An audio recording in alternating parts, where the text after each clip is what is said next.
All right, Chris Kenny, let's talk about this from the Chiefs' perspective. What did you learn about this Kansas City team after their loss last night? Well, for all the things that Kansas City does very well, they need some work on their 4-minute offense. Because if you can't control the end of the game and being able to run out the clock, once we start getting into the postseason football, January schedule, like that. Why is it important, a 4-minute offense? A lot of times we talk all different, offense, defense, but why is that 4-minute offense that important in the NFL? Because you want to be able to limit the opportunities that the opposing team has to get back in the game. So when you start talking about a situation where it's win or go home, you've got to be able to control the clock and not give them another opportunity to get back on the field and tie it or take the lead. So I think that's one of the things that we have to be concerned about with this Kansas City Chiefs team, because from a football philosophy standpoint, they want to play basketball on grass. They want to spread it out and throw the ball all over the yard, but that mentality doesn't necessarily lend itself to being able to play smash mouth football when the weather turns a little bit colder and when the field gets a little bit tighter, just because teams understand what you're trying to do.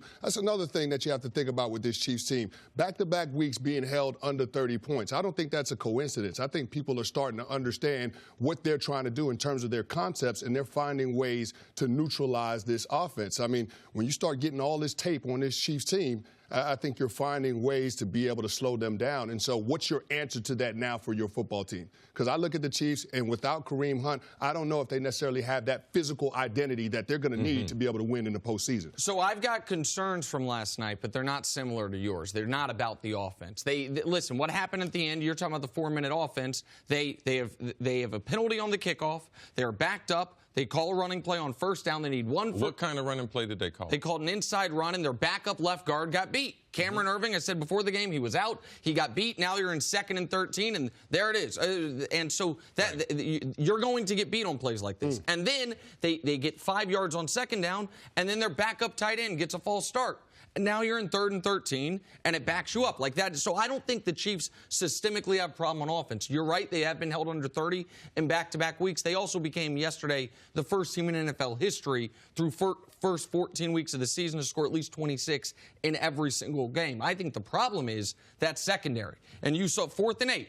Get off the field, you win the football game. They had a 4th and goal the drive before. They commit a obvious defensive holding. They have 3rd and 10, and they commit pass interference. It's a ticky-tack pass interference, but they commit it. The secondary, to me, is a huge problem because the Chiefs have an excellent pass rush. Chris Jones was a monster. When you have a pass rush that good, that should help your secondary. And the secondary was carved up. So I have concerns, and the concern that their air of invincibility at home got punctured last night, and that could have lasting effects into the postseason. Well, you should be concerned about their secondary, but the way you wouldn't smell the secondary is if you had a 4-minute offense. They wouldn't be on the field. If I sure up the physical part of this, all right, they're not going to be out there as long, all right? So that's the way you're able to, because those secondary, I don't trust them against no quarterback in the AFC. So the only way to build, because that's not going to change. But the only way to build, they knew that coming into the season. Yes, and the only way to be able to change that is be able to change the offense. Because the reason why I asked you that question was because everyone knew they were going to run the ball. And the Chiefs' problem now that they did not have when Kareem Hunt was there was, even if you knew they were going to run the ball, he's an elite runner. He also has power between the tackles. So you mentioned it. They ran off tackle. It was not even a plan because you don't do that from that formation. So the big problem is they don't have a plan to win these games. You know what they're going to try to do?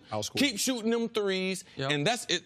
And in the NFL, that's how teams come back on you. It happens in college football all the time because they don't have a running game and they can't eat up that clock. We don't see that typically in the NFL. When you have a 2-touchdown lead in the second half, typically you're going to be able to get to the finish line because every team knows I must have a good 4-minute offense and I have to be able to run the ball for at least 1 first down. Or if you don't have any running game, I don't mind if you throw it 3 times, but have a plan. And they did not have a plan, which in turn exploits that secondary.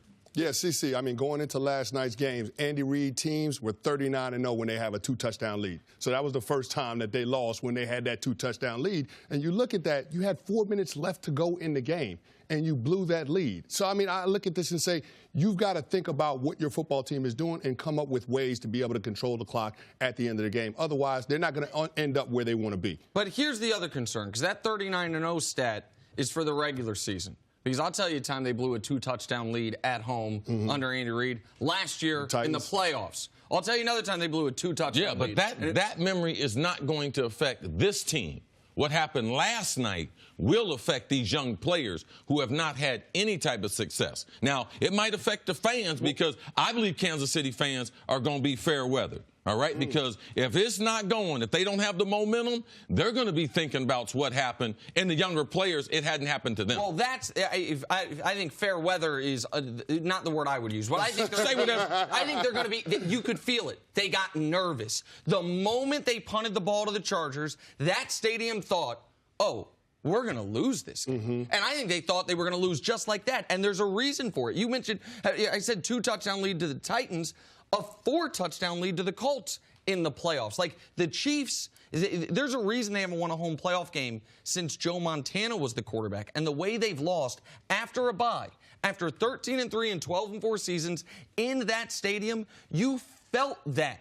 You could feel, I talked to some of my friends that were at that game. You felt the air sucked out of the crowd when the Chiefs still had a lead. And I don't know if the players can feel that on the field, but I know that the stadium noise isn't the same, and it felt like the Chargers were winning the game before they actually had taken the lead. That is a concern as well, because this year, Arrowhead has a sense of invincibility that's gone now. What's the one thing we've been talking about Patrick Mahomes? He's great, and the but is always, but we have to see him in all these different situations to know what he really can do. It's easy when you're in the lead. It's easy when your offense is putting up a ton of points.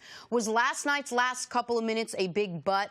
You know, let's see how you can handle a 4-minute offense. Let's see how you can handle having an easy 14-point lead and then losing it and then bringing your team back. Was it a little bit of a test for a young quarterback? If Patty Mahomes can take a book from Steph Curry, because Steph Curry, before he warms up for the game, he does amazing things. He does things that typically you're not going to see in the game, but every once in a while, Steph Curry will show off. He'll have a shot in the game. You'll be like, wow, that's a bad shot. But when it gets big time, when it gets crunch time, Steph Curry doesn't take those bad shots. He don't take them circus shots. Will Patrick Mahomes be always consumed with making the great play compared to making the more conservative and the right play for that moment? Those are things that I'm going to watch. Last night, late in the game, he passed up some shallow crosses to try to drive the ball down the field, which they weren't able to convert first down. So as a football person, I want to be able to see that. Will he be just as satisfied with just dinking and dunking when it's called for compared to trying to always make the big play? Because when people compare you to Brett Favre,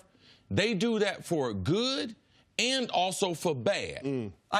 You're totally right that he's going to have to, what we saw in the Rams game at the end, down 3, all 3 timeouts, minute and a half, and he went for the kill shot instead of just taking the profit like you were saying. But that's not what happened yesterday. Yesterday they had the ball 4 times in the second half. They scored 2 touchdowns. The one drive they didn't score a touchdown. It was 3rd and short. He tried to take the profit, see? He threw it to Kelsey. Okay, there was a play before that where Kelsey passed on the right to the shallow cross. He passed it up and threw to the other receiver on the on a deeper hook. Okay, so there was instances last night, and I've seen players like him before. They have to continue to do it under the gun, because what is the typical? Canty, when you're under the gun, your natural reaction is to go, what is natural for you? And that is to take chances. So until you do it, you don't necessarily know you can do it. You think you can, but it's the difference between thinking and knowing. And in that situation, Pat Mahomes has not proven that he's capable of doing it. Understood, but in the 4-minute drive, they called, there was one. I'm not talking about the 4 minutes. I'm talking about before that. Right. They were leading the game the whole game. They were leading the game. So you can still make a conservative play earlier in the game. It doesn't mean it have to be in the 4-minute or in the 4th quarter. There are times quarterbacks have to be conservative. And for me, watching him, he's going to have to prove to me that he's okay with doing that. Thanks for watching. Subscribe here to get the latest from the show. Also, be sure to check out more of the best clips from First Things First, or go watch a few segments from our other shows on FS1.